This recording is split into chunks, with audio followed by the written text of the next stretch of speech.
Chapter 68. Beacon of Death. Sunny, Nephis, and Cassie sat on a branch of the great tree, waiting for the sun to set. The branch was wide enough to accommodate twice as many people, so they weren't worried about being spotted from the ground. Still, they remained silent and motionless, wary of the giant monster that sometimes appeared beneath their hiding place.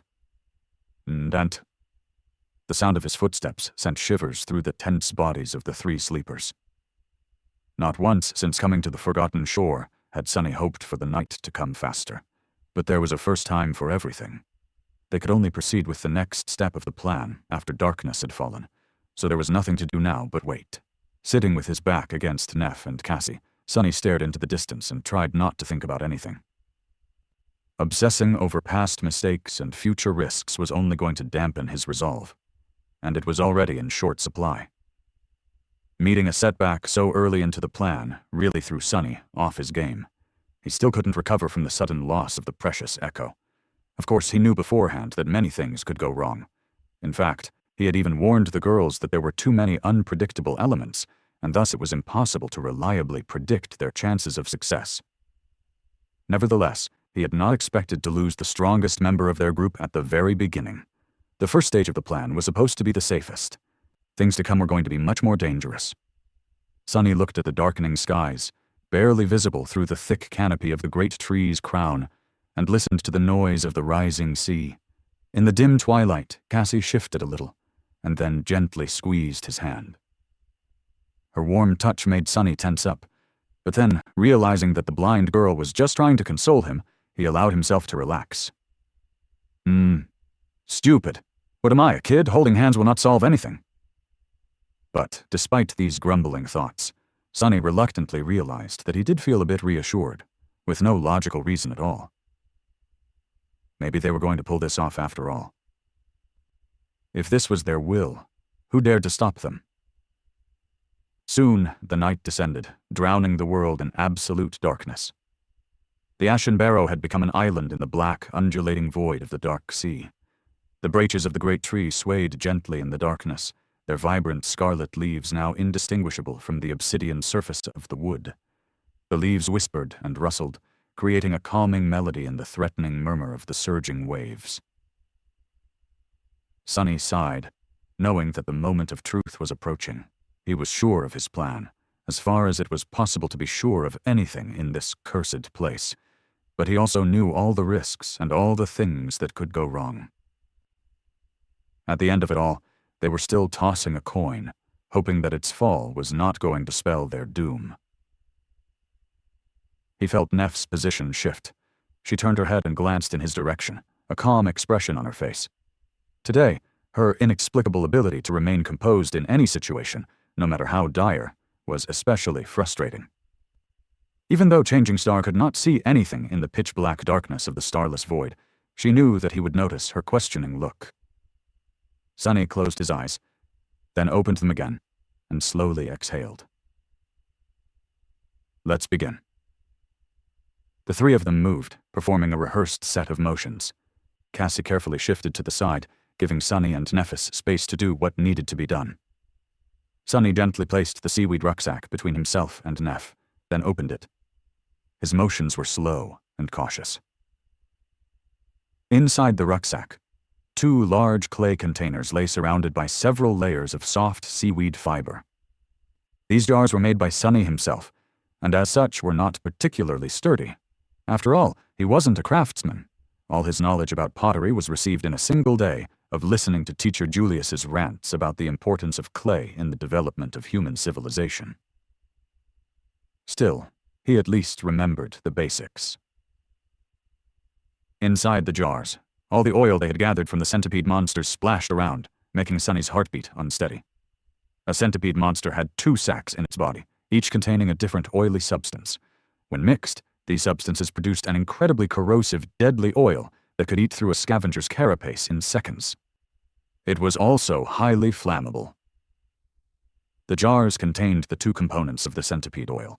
If they were to break during their run to the great tree, allowing the components to mix, well, there was a reason why the rucksack was entrusted to Nephis while Sunny carried Cassie, despite his inferior physical endurance.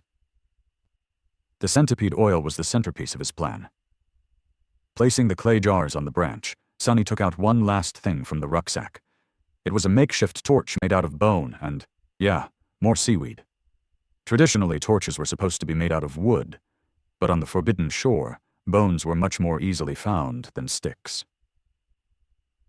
In the darkness, he found Neff's cool hand, took it into his own, and then placed the torch on her open palm. At that moment, Sunny couldn't help but remember the other times Changing Star's hands had touched his body. The first time was when he was dying, his chest crushed by the Carapace Centurion's bone scythe. The other time was on the day he handed her the Starlight Legion armor and learned about her cruel flaw. Both days were very memorable, although for different reasons. He had a feeling that this day was also going to be forever etched in his memory, provided they lived to see the morning. Sunny deeply inhaled. "I'm ready." Nephis nodded and then rose to her feet. Standing tall, she grasped the torch and closed her eyes, as though praying. Clad in white armor, with her silver hair dancing in the wind, she looked like a beautiful, solemn angel. Then, white radiance ignited beneath her eyelids. In the next moment, bright fire burst from beneath her hands, igniting the top of the torch. Changing Star opened her eyes, extinguishing the light shining in them, and raised the torch high above her head. In the lightless world, this single small flame looked like a lonely star drowning in the sea of darkness. Simultaneously, Sunny stepped to the edge of the branch, inhaled deeply, and screamed at the top of his lungs, "Hey, asshole, come get me if you dare!" Then, all hell broke loose. Attracted by the sudden burst of light and Sunny's belligerent cries, the Carapace demon appeared out of nowhere in a storm of fury. Its towering legs tore through the ashen sand, throwing clouds of it into the air. Two scarlet eyes immediately focused on the shouting human, sending a nervous shiver through Sunny's legs. "Yeah, right here, you pile of scrap. Come and get it, fat lobster. This is my island now," he shouted, pretending to not be scared out of his wits. The demon dashed toward him. This behemoth was as tall as a house, but still not tall enough to reach the branches of the great tree with his scythes. So, for the moment, Sunny was still safe. He was pretty sure that this won't be the case for long, but it was enough time to bring the plan to fruition. If he doesn't miss... Just as the Carapace demon was about to appear right beneath the branch Sunny was standing on, he took a deep breath, aimed, and tossed both of the jars down.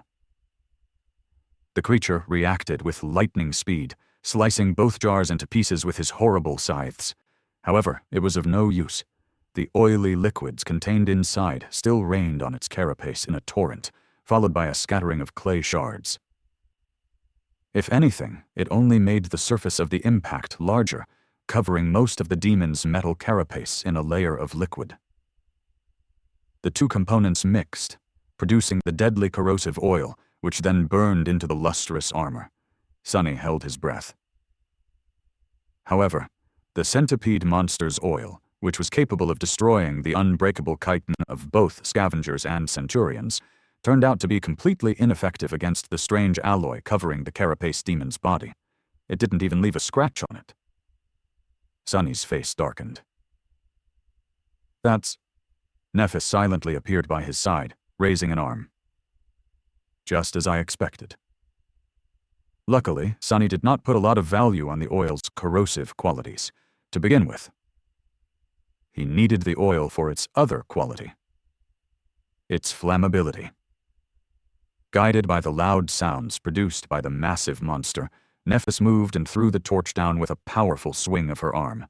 Spinning, the torch streaked through the air like a meteor and landed right in the middle of the demon's carapace. In the next second, the giant creature was engulfed in flames. Sunny did not really expect the fire to be able to damage the demon.